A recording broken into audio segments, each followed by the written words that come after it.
Yo, so I was reading Matthew 19 and something stuck out to me. Verse 16 to like 22-ish.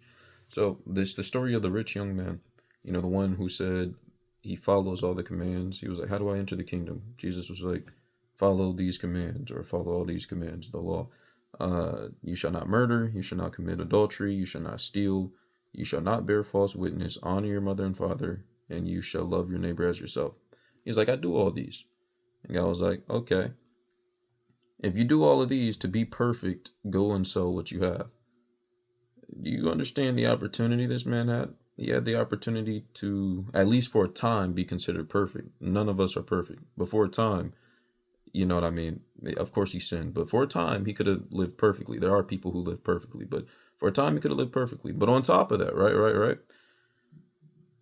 If you would be perfect, go, sell what you possess and give to the poor, and you will have treasures in heaven, and come follow me.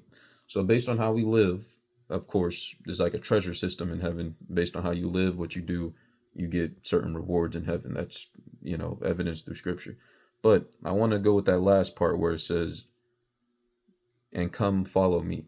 Now, when Jesus cast out the demons, the legion, and put them in the pigs. I forget what chapter that's in, but I'm pretty sure it's in Matthew as well.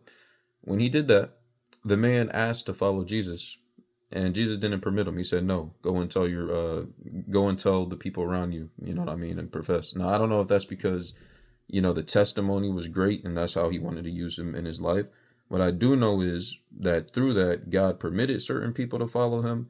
Well, Jesus permitted certain people to follow him, and then he didn't let others follow him. So right here, this guy has the opportunity to follow Jesus. I don't know how many disciples he had, but we know the 12. Not a lot of people got that opportunity, and some people were turned down on that opportunity. So he had the opportunity to follow Jesus.